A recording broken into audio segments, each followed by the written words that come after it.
Really bad Saturday football prediction. Back again, and we are here for another 5-2 victory for Everton. It's Everton against Crystal Palace at Selhurst Park. John, a game that's eagerly anticipated for us Blues, because this is a game where we can not just cement ourselves at the top of the table, but show everyone that we mean business today. You know what? I'm going into these games now confident, and I said this last night on the watch along. I'm going into every game expecting us to win. You know, the confidence that's running through the fringe players when they get called upon, the confidence that's running through the starting 11, strongest starting 11 that we've been picking for the league games. It's just fantastic time to be an Everton fan. You know, this isn't going to be an easy game. We got Palace away, beat Man United 3-1 in the last game. You know, yeah, Man United were in no great shapes. It was their first game back at the Premier League season, but I'm going into this game again, looking at the two teams, thinking we're better than them. There's no reason why we can't come away from there with the 3 points again, Michael. No, there isn't. And, you know, they've had a decent start to the season as well, same as us, 2 wins. You know, 3-1 against United last week at Old Trafford, which, look, irrespective of when you play Man United, it's a difficult game to get a result out of. But they look really good. You know, there's no getting around it. Zaha started like a fucking house on fire. You know, they look a really positive side, and they're only below us on goal difference. You know, so, you know, they currently sit, I think it's 5th in the league. You know, you've got Leicester, us, Arsenal, Liverpool and Palace in there, all fighting for Champions League spots, no doubt about it. So, you know, this isn't an easy game. I've just touched on him, and I'm going to touch on him again. I mean, I wouldn't like to touch him, but I will touch on him. He's Wilfried Zaha, a player that Everton have been heavily linked with several times this summer, last season. What's your take on it, John? Like, give it me straight. I've always said if we're going to get Wilfried Zaha, we won't pay the money they want early in the window. I think, it's common knowledge. Roy Hodgson knows he doesn't want to be there. Wilfried Zaha doesn't want to be there, but he's not really rocking the boat. That's credit to him.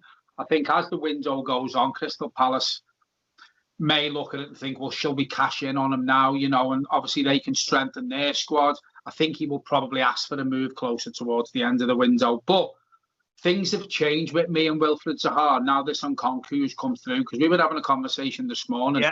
And he could well play in that position where if we brought Wilfried Zaha in, he would play. I'd have no worries playing him on the left, and I think he's very, very capable of making that position his own on the left-hand side of the other 3 across the middle and cementing that place and stopping us by spending money, you know. So I've wanted Wilfried Zaha all the way through the window. He's a good player. He had a great pre-season, as you've just quite rightly said. He started the season like a train, you know. But if we can save 30 million by playing this player that cost us £250,000, who has been absolutely fantastic, and for me, man of the match in the 2 Carabao Cup games that he's played in, save our money and maybe go and get a keeper, add a bit to it, and get a keeper to replace that soft ass. Yeah, I think you're spot on. I think I'm going to go through my team, which I know my team is exactly the same as your team, so we may as well. We go Lossell in goal, Luca Dean, Mina, Keane, Coleman at the back, midfield 3. On the left, we go Nkounkou. In the middle, we go Allen, and on the right, we go Decore. Just in front of those 3, we go James Rodriguez, and up front, we go with Richarlison and Dominic Calvert-Lewin. That team, you know, Nkounkou, sticking him into that midfield role, I actually think suits him better, because, you know, Luca Dean will go past him, you know, very similar to what Leighton Baines and Pienaar used to do. Luca Dean will do the same thing. But equally, this is a guy that can carry the ball. He's got pace, power, strength. You know, his touch, his assist for that goal last night, that 5th goal, was brilliant, to be honest, John. Some of the crosses he put in, Michael, were absolutely phenomenal. And when you look at the amount of crosses that he put in, I think 98% of them beat the first man on the post. You know, he got it into a good position. He put it into the danger zone. And as you say, I would have no worries of playing him. Just looking for some stats here. about Everton, regarding Everton, that I've seen on Twitter before. Yeah, So yeah. in Everton's opening 4 games, we've had 85 shots in the opening 4 games. Under Sam Allardyce, we had 26. Now, it's a different brand we're playing. We've got better quality players. The players have come back flying. You know, they've changed their mentality over the little break that they had, and it's just confidence, Michael, and that's all it is. Even, you know, the players who weren't playing much. I thought Iwobi had a good game last night. Sigurdsson's done well when he's been called upon this season. So I go into this game confident. I totally agree with your team. We spoke about that before. Man for man, we'll be both in agreement. And I think this is a game Everton can win as well. Not, I wouldn't say easily, because it's going to be tough, but I'm confident. I'm confident at the minute of winning. And what I was thinking about this morning, Michael, you know, if you look at the Tottenham game, we spoke about this last night. We didn't give up, you know, when like Tottenham had 2 chances early on, they could have went 1-0 up, but now Everton, you know, win the game. We play Salford in the cup. Bit of a sluggish start by Everton, but we win 3-0. Then we play West Brom, you know, a few fuck-ups, whether it was Mean or whether it was Pickford. They get into the game again, but then Everton go again. You know, we go again and we push and we push and we put the game to bed. And we done it last night. Salford come out early in the second half. They had a bit of pressure on the Everton goal. They got 2, but then Everton just blow them out the water. This is a different Everton, what you're seeing now. Everton weren't doing that last season. We're killing teams off. And I think if we get the early, I'm not going to say Crystal Palace won't score. I think they will score. But I think if Everton can get the early goal, get into them from the off, I think this is Everton could easily put this game to bed 60, 70 minutes in and possibly win 3-1. Yeah, I think this is a tough game, and I think you're right in what you say. I think, look, attacking-wise, you know, looking at Crystal Palace, they've got good players. You know, Ayew can score goals. They've obviously bought Bashwari back from Chelsea. They've got Zaha. You know, they've got creativity. Defensively, they're fairly solid. You know, Roy Hodgson always has them pretty difficult to beat, and we saw that against Man United because they just couldn't step up and beat Palace. Now, Everton are a different cat of the fish. You know, they're creating opportunities. I think we're the highest for the opportunities that we've created in 4 games. Yeah, we are. And I think, you know, with the power and pace that we've now got in our team, with people like Decore in the middle of the park, then you've got the poise of Allen, who just battles, wins the ball back and plays it. Then you've got James Rodriguez, who has just clearly got the everything. Yeah, he's got the absolute everything. He's got the X factor. You've got Richarlison working his absolute backside off every game. I mean, Richarlison, you know, if you want me to say a player who's impressed you most this season, it's Richarlison, because he's prepared to graft and graft and graft. And don't get me wrong, he's always been prepared to graft. But this season, he seems to, you know, he's not going down soft. He's not going down, you know, he's trying to stay on his feet. And then Dominic Calvert-Lewin has scored 4 goals in 2 games. You know, it's a really positive time to be an Everton fan in the Premier League. And we go against Crystal Palace, and you've just given your score prediction. I go 2-1, but I think it's a close game. But I think Everton win. And for the first time in a long time, I'll go there going, I actually think I'd be disappointed if we don't. Yeah.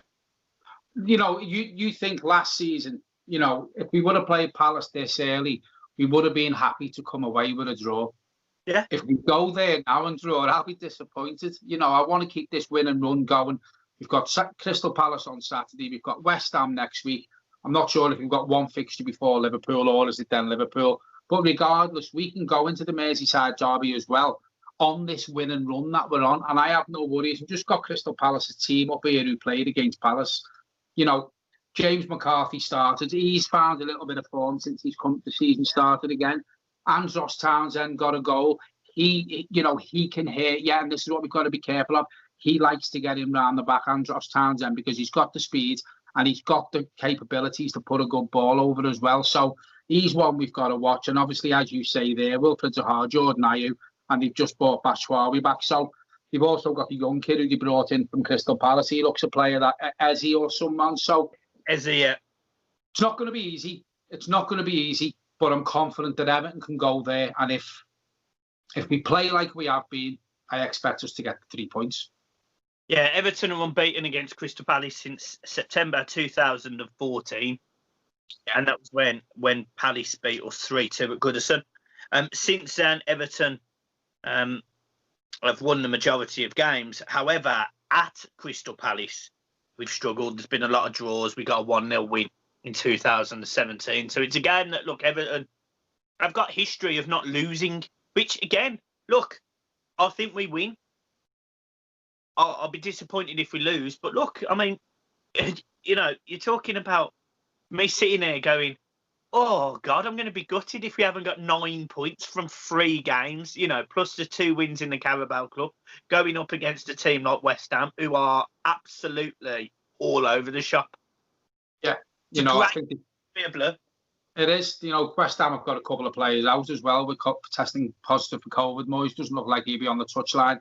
I honestly think we can win the next 2 games, and it just builds that confidence, Michael. It puts confidence into the players, and you know, there's still a chance that we could bring a couple of players in the window as well to strengthen us even more. I didn't expect to start like this, you know, because the new players that we thought had to come in and bed in, 2 of them knew the Premier League.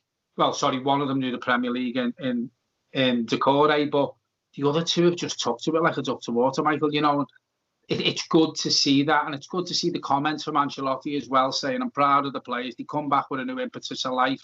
They're working hard on the training grounds. You know, there's fire in the bellies. There's a good atmosphere. That's what we want to hear, you know, and they take that into games as well. And it does, you know, if there's that camaraderie, if there's that fight, if there's that spirit, if there's that confidence on the training ground, it's great when you can take it into proper matches. Yeah. I mean, you just hit the nail on the head there. I'm just moving Finley's dinner. He's been off, obviously, as you know, COVID aware and all that shit. Yeah, I mean, look, for Everton, I think this is a game that if we don't win, if we don't get 3 points, we'll be disappointed. Obviously, if the push comes to shove, we'll be happy with 1, but I'll be disappointed if we don't get 3. And it's exciting, you know, because, you know, if we beat Palace and West Ham, irrespective of if we win, say we don't lose, we're going to that game against Liverpool 6 unbeaten. Yeah, when was the last time? You know, and then Liverpool, you know, the shites have got to really turn up because we ain't the same team. We're not the same team. We're not. You know, I mean, the 2 games I've seen Liverpool play, and they just got to, you know, they just about beat Leeds. Leeds were brilliant that day. You know, and, all right, they beat Chelsea. But listen, I know it's only 2 games in. I'm probably getting ahead of myself, but I honestly think Everton are playing better than Liverpool. So I'm not going into that. If we can carry on this vein of form that we're in, and the victories keep coming, we go into that Merseyside derby, in my opinion, we won't be favourites. And when was the last time we could say that?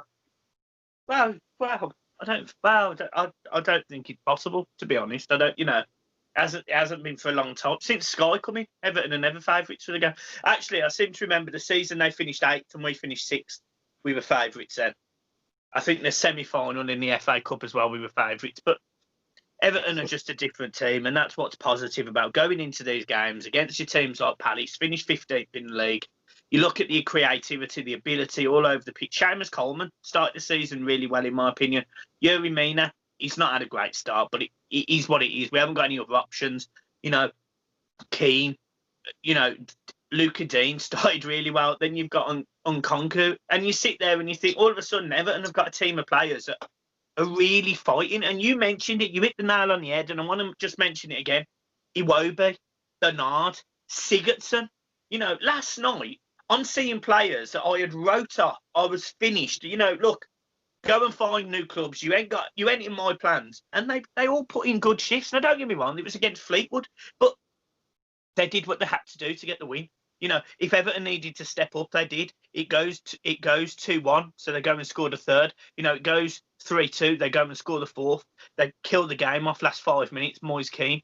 It's just a different Everton team. I'm really, really excited about this season. I can't stop being buzzing for it. Marcel Brown brings in another goalkeeper. I'm telling you now, my head will be on another fucking stratosphere. And the good thing about it, just to finish the video as well, I was just thinking there's a lot of different goal scorers as well now. You know, you've got Michael Keane, I think he scored 2 this season. You've got Richarlison scoring goals, Calvert-Lewin scoring goals. I think Sigurdsson may have scored one. Moise Keane's got a couple. Iwobi. You know, it's just it's a great time to be a Blue, as you've just said. And yeah, I hope our bubble doesn't burst. We are probably going to get beat at some point, but I just don't see it anytime soon. And it's fantastic to feel like that, especially after last season. Yeah. So, guys, anyway, a 4-0 kick in this weekend at Crystal Palace, no doubt. No, John, look, I made a tongue-in-cheek comment. I said we'd win 2-1. We both know we will win this game 5-2. I'm leaving it there, guys. Have a fantastic one. John, anything to say? No, just again, I just want to reiterate what we have to say every match preview from the watch along before. The figures that we got last night were fantastic again. So thanks very much for joining us. Hopefully there will be a watch along on Saturday. It more than likely will be. It's what Michael's up to. But again, thanks, folks. Thanks for the subs and carry on watching us. Cheers, everyone. Yeah. Guys, just before I forget, because John's just mentioned that, spot on. There is a football prediction show on Saturday morning, 10 o'clock. I go through all the Premier League games and give my predictions. And on Saturday afternoon, the watch along, that is solely dependent on where I am. So, look, I'll be watching the game. That's not a problem, but I'm at my aunt's. Don't know what the internet's like. Don't know how it is. I'm going to take all of the stuff to set up. It might be a late call on the day, so just keep posted, guys. It might literally be a case of we're going live in 15 minutes. Boom, here we are. Guys, have a good one. See you soon. Peace.